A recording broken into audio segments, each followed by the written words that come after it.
and gentlemen, today we present to you a fairy debate titled God's Free Health Plan. So before we start, ato sa ipaila-ila ang ato ang maglaban-laban. So mag-start ka sa good. So we have Nestle Utab, Sunshine Dandan. Why did God give health rules to His people? Was it just a set of strict commands? Or was it actually a gift? Let's dive in. Round 2. Let's go. God gave rules to protect us. Protect us? From what? From sickness, pain, and early death. According to Deuteronomy 7:15 says, the Lord will keep you free from every disease. Pero unfair gihapon. Why not let people live how they want? Freedom without guidance, lead destruction. God's rules are His love in action. Love? So if I eat pork, God stop loving me. No, but we warn you like a parent warns a child that gives directions. God knows where to keep His people healthy, strong, and holy. But we're in the New Testament now. Wala na. Still valid. Our bodies did not involve what was unhealthy then discuss unhealthy now. God's design did not change. God said in Deuteronomy 28, if you obey, you will bless your food, your water, and your health. These rules were part of His blessings. Wow. And now, we're diving into the plate in the cup with the spicy questions. Do God's health rules have anything to do with eating and drinking? Kay kung tinood, then every bite and every sip could be spiritual. Let the battle begin. Oh, come on. Now God's checking our lunchboxes too. Why not? According to 1 Corinthians 8:31, says whether you eat or drink or whatever you do it all for the glory of God. That includes snacks, bro. Mura nga sa most ani can ever enjoy healthy, increase. Enjoyment isn't the problem. Abuse is. God wants us to enjoy food this way, balance, clean, and eat. So kung may namukog soft drinks o kape, sala na. Not automatically, but unique to us. Is it healthy or harming your body? God gave us principles, not just to follow, but to protect us. Pero kung lamig man gani ang baboy, nga ibawal pa man. Like God did not plan to spoil your pan. He could skip and leave. For a reason, Leviticus 11 is not good for human, as fermentous meat. So you are saying, pagkaon na ang kasiyan sa kalawasan? Dili na mao. Salvation is by grace. But obedience shows love. What you eat shows you honor, appetite, or almighty. Unsaon na naka ang birthday? No cake, no soda? Pwede hapon, just find healthier alternatives. Remember, it's not just about removing. God's health plan adds life. Ang pagkakakilim ng diri ng isagaw, it affects your mind, emotion, even spiritually. Remember Esau. Esau is right type for a meal. Yes, and Jesus he fasted. He showed that self-control over appetite is equal to spiritual balance. So friends, the health laws didn't start at Sinai. They go back to Genesis and they weren't just for the Jews. Therefore, anyone who wants to live in harmony with God's design. And now, we're uncorking a hot topic. Literally, is drinking alcohol okay according to the Bible? Let's settle this once and for all. Is it harmless fun or spiritual danger? Come on guys, the Bible says a little wine for the stomach's sake, even as Jesus turned water into wine. Yes, Jesus made wine, but it was not alcoholic. In Bible times, the world might. Grape oils could mean both fermented and grape juice. We serve the purest juice, not the drink that causes drunkenness. Why would the sinless Son of God serve something that Proverbs 20 verse 1 says is a matter? Kung sa atong kultura, Normal ang ginatagay. Pasko, kasal, birthday, basta na okasyon. Kaya alam, andam na yun na. But just because it's cultural, does it mean biblical Proverbs 20:31 warns do not even look at wine when it sparkles in the cup. That's God saying, stay away. So tanan na mukaw o mong inom, ugway, makawala. It's not about what it's about what it is. Alcohol is addictive and destructive and destroys God. God wants us to be fair-minded, not proud. So does the Bible condemn Waco? Yes. Not by brand name, but by principle. God says, be holy in body and spirit. And now, mga friends, we'll talk about food, drinks, tobacco, and even alcohol. But what about the everyday health laws the Bible teaches? God's laws are simple and practical. Example, regular rest. God gave the Sabbath not just for worship, but also for health and recovery. Rest? Kinsa may time para ana? Busy ko sa work ko eh. That's why God commanded it. Rest isn't laziness but holiness. Even Jesus rested. Basta, maligo ko kada adlaw. Okay na na. No need for rules. Actually, hygiene is biblical. In Deuteronomy, God gave detailed laws on cleanliness, washing hands, and even quarantine for diseases long before science confirmed it. Di ba health laws kay puro na bawal, wala kalipay. Wrong! God's laws bring freedom and joy. They protect you from diseases and they lead you to abundant life. Okay, fine. But can I exercise tubig? Tanong, busy ka kayo, wala effect. Try it. Bible promotes it. When we talk about health and God's principles, some people ask, does it really matter? Let's listen to two voices, one questioning the consequences and one grounded in God's word. The question is, what solemn reminder is given to those who ignore the God's rules? Of course, God is loving, but love includes discipline and truth. Ignoring His guidance isn't about instant punishment. It's about natural consequence. Proverbs 26 verse 2 says, the horse whose flesh shall not harm. That means action being resolved. Neglecting God's laws leads to a real death. If you're making, it sounds like breaking a health rule while divine punishment. But people get sick for all kinds of reasons. Genetic environment, even stress, they can say it always because they broke God's law. I'm not saying that all what is I am saying is that God gave His health laws for our benefit.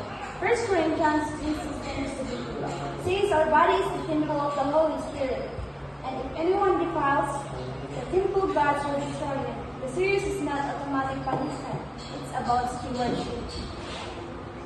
But doesn't that sound harsh? God will destroy him.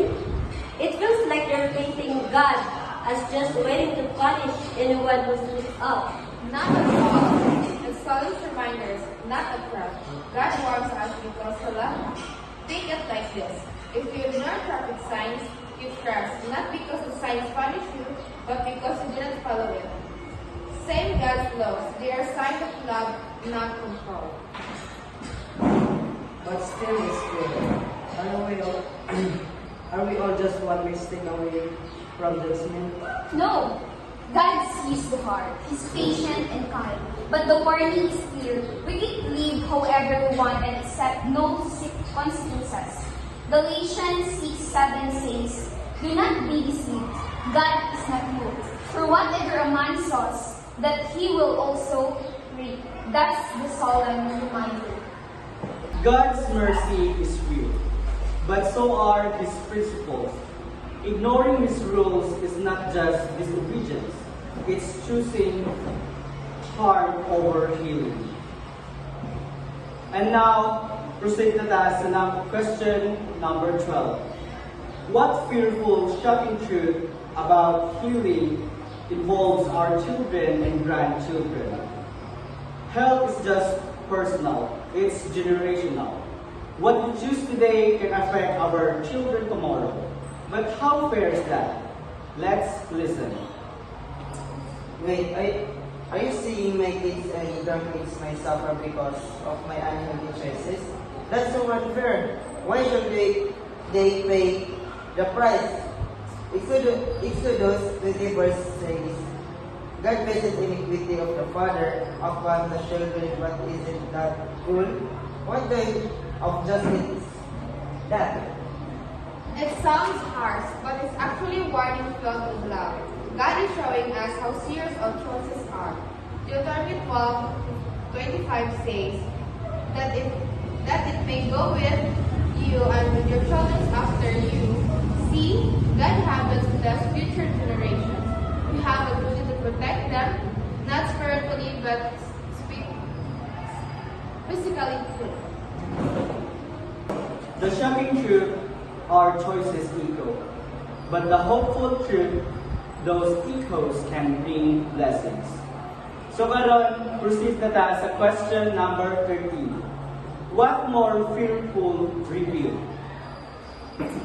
So mani, so no way you're blaming ourselves for our ancestors' sins. That's not fair. Ezekiel 18 clearly says the soul who sins is the one who will die. Why should I suffer from something my grandparents did? This doesn't feel just, it feels good. I get it. It's hard to accept. But the Bible doesn't say we're punished for their sins. It says we inherit the effects. Just like bad genes, we can inherit bad habits too. Isaiah 66:3-4 warns what happens when people choose their own way. Those choices echo across generations. But if genetics are the powerful, then what's the point? If heart disease or addiction runs in family, then I'm dumb anyway, right? Not at all. Genetics may cause you the gun, but lifestyle pulls the trigger.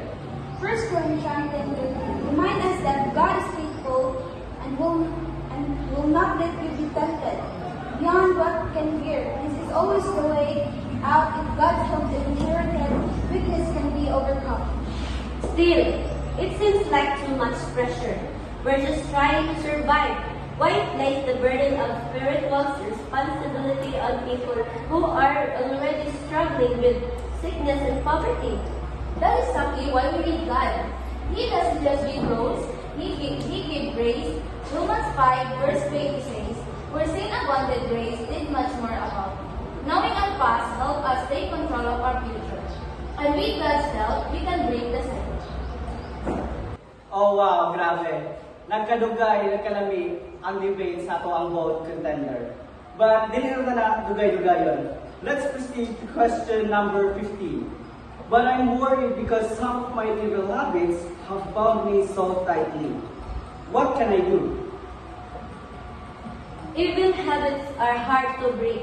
John 8 verse 44 says, the devil lies, make us think disobedience brings freedom.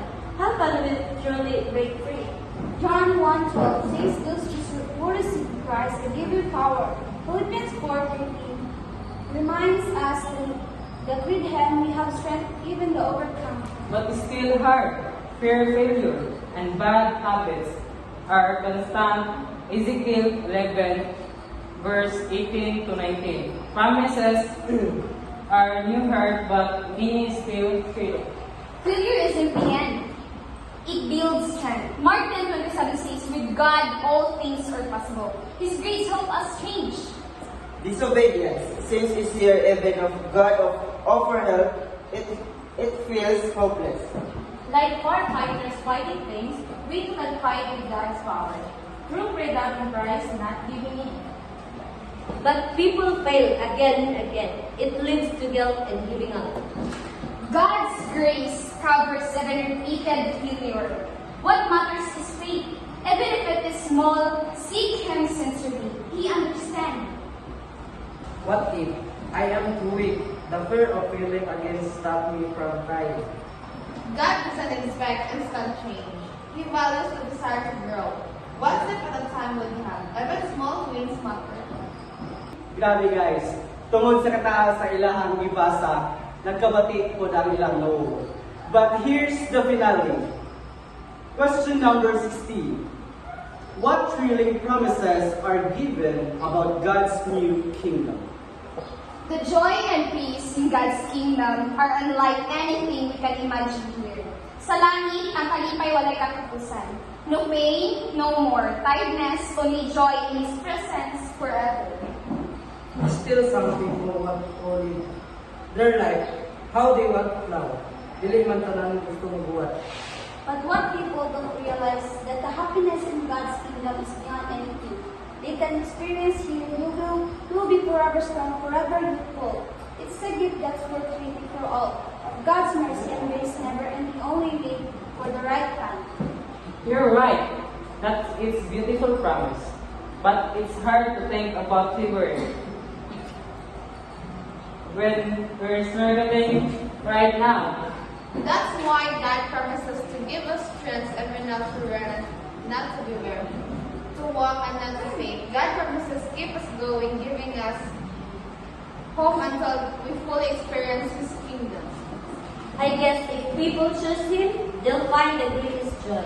Exactly, and that's the best choice we can make for peace, joy, and eternal life with God. Let's go. As we've heard today, God health principles are not just ancient rules. They are loving instruction meant to bless us physically, mentally, and spiritually. The choices we make today don't only affect us. They shape the lives of our children and even generations to come. While evil habits can bind us, God's grace can break every chain. Let us not take lightly the responsibility and the privilege of caring for our bodies, which are temples of the Holy Spirit. May we choose life, health, and obedience, not just for ourselves, but as a legacy of faith and strength for those who follow. Thank you.